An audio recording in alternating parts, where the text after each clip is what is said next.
a reabilitação surge como aquilo que parecia ser um nicho, surge agora como a grande área de negócio na área da construção.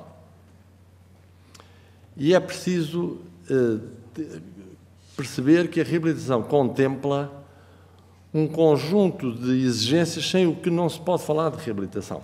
Para que se possa falar verdadeiramente de reabilitação, que se estabeleça um compromisso entre a identidade original do edificado e aquilo que resulta da própria reabilitação. Esta ideia final do compromisso entre o existente e aquilo que se quer obter implica aquilo que leva muita gente, nomeadamente os técnicos, a fugirem da reabilitação, que é o trabalho que dá o simples facto de querer conhecer o edifício que é necessário conhecer. Por outro lado, esta necessidade, que é uma dificuldade, faz, de facto, o encanto da reabilitação. É porque, através disto, o engenheiro e o arquiteto vão se cruzar, ao longo de todo o processo de projeto e de obra, com diferentes realidades, como foi mostrado há pouco a propósito da experiência do Porto, que é, por exemplo, com a arqueologia.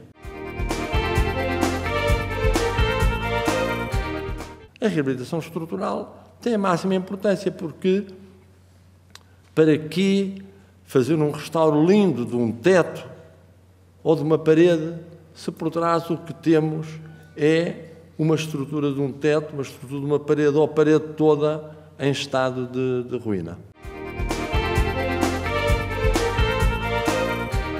E por causa da sustentabilidade eu só falava de dois temas não, referia as palavras só para dizer é que a reabilitação tem sido apontada, em termos de óbice, tem-lhe sido apontado o seu preço muito elevado.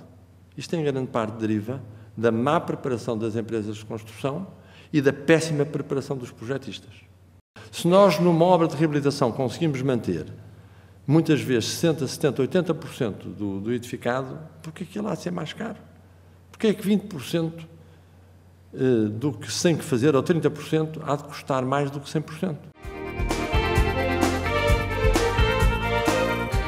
E gostava de referir dificuldades que enfrenta a reabilitação, e também vou ser breve para ver se tenho tempo para apresentar o exemplo do Banco de Portugal, da obra do Banco de Portugal, que é a forma como a questão estrutural é tratada em 3 documentos fundamentais. O regime jurídico da urbanização e edificação, de 99, o regime jurídico da reabilitação urbana, de 2009, e o regime excepcional e temporário a aplicar à reabilitação de edifícios ou de frações, de 2014, ao mesmo tempo que estes mesmos responsáveis que legislaram sobre isto, iam produzindo regulamentos técnicos, uns em cima dos outros, extremamente interessantes. E, aliás, depois contraditórios com estes regimes jurídicos, em alguns casos. Note-se como uma constante. Às estruturas, ninguém liga, no que diz respeito à reabilitação. Portanto, a razão devia ter o representante dos proprietários.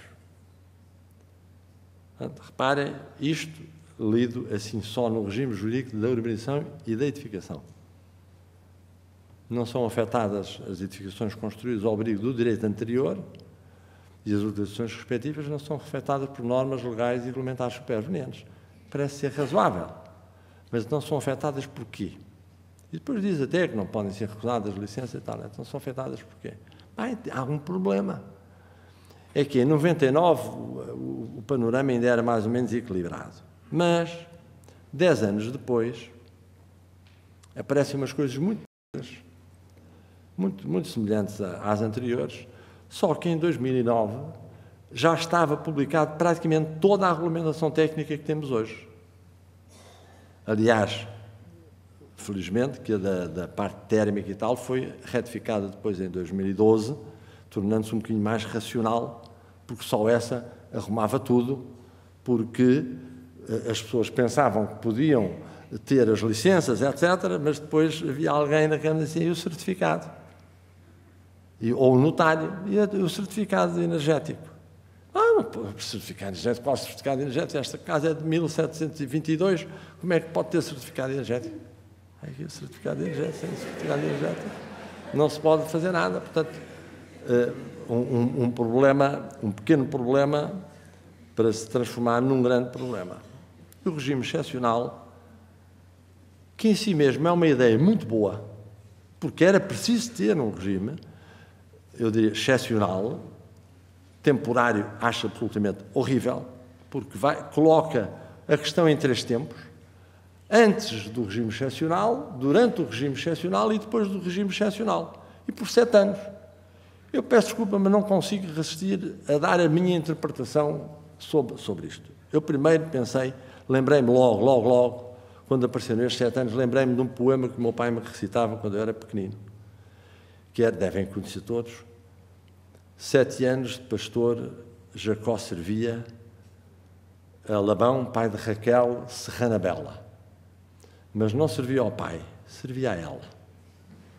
Lindíssimo, eu disse assim, isto deve ter sido inspirador, num governo dominado por preocupações de cultura, deve ter sido isso. Depois pensei, não, deve ter sido o futebol. E lembrei-me do número da camisola do Cristiano Ronaldo.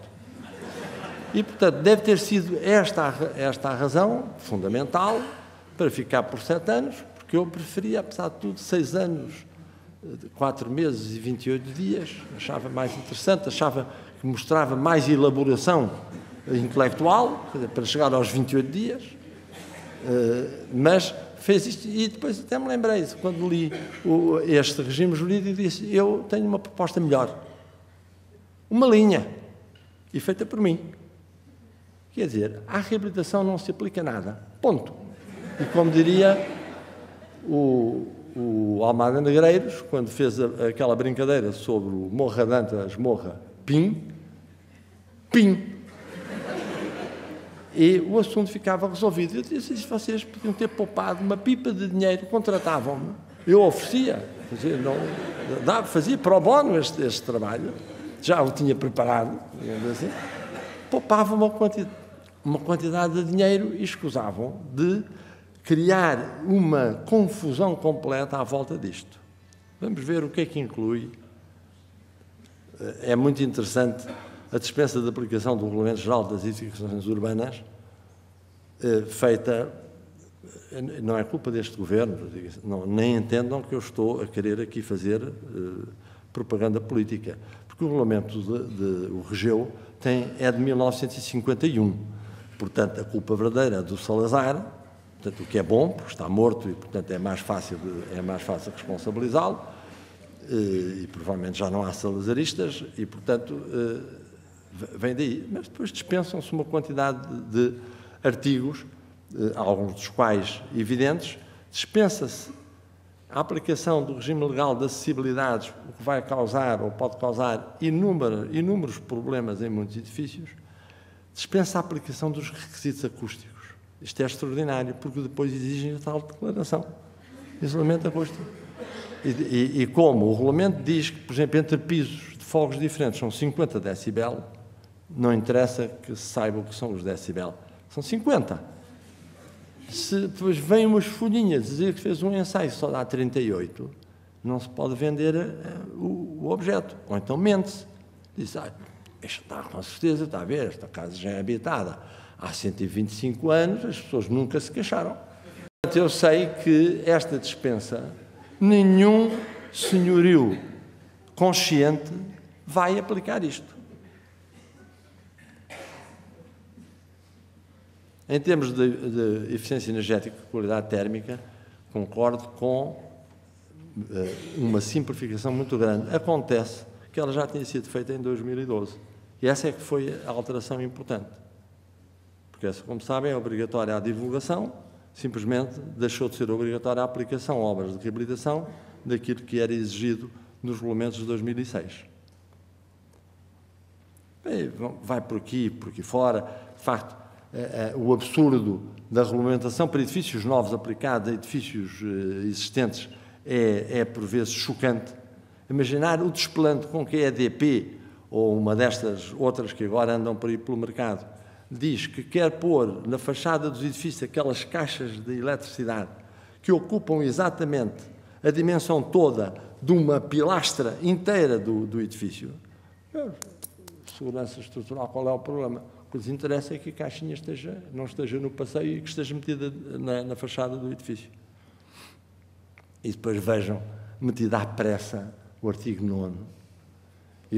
A palavra de honra, que na altura, quando isto saiu, eu ainda estava numa situação emocional melhor, mas tive vontade de chorar. Chorar de alegria, evidentemente, porque disse, pá, é fantástico, as intervenções em edifícios existentes não podem diminuir as condições de segurança e de salubridade da edificação, nem a segurança estrutural e sísmica do edifício, mesmo que ela seja zero. Eu acho isto muito interessante. Acho isso muito interessante como um princípio. Como um princípio, isto é, não te atrevas a estragar aquilo que já está tudo estragado, porque quem estraga velho paga novo, e depois caímos-te em cima com a ASAI e com a inspeção de não sei o quê, se for uma obra pública, mais do Tribunal de Contas e tal. Enfim, ficam estas coisas para refletirem. Eu só vos posso dizer o seguinte: a sociedade civil, representada pela Sociedade de Engenharia Sísmica, preparou um documento para definir uma forma de enquadramento daquilo que deveria ser a maneira de olhar para as questões estruturais e particularmente para as questões sísmicas de uma forma que não conduzisse a alarme social e tudo isso. Esse papelinho foi metido dentro de uma gaveta. Eu acho que lhe foi dado outro uso, porque o papel era fininho e, portanto, deve ter sido dado outro uso. Mas admitamos que, na melhor das hipóteses, foi para dentro de uma gaveta. E, portanto, ninguém quer ouvir falar nisto.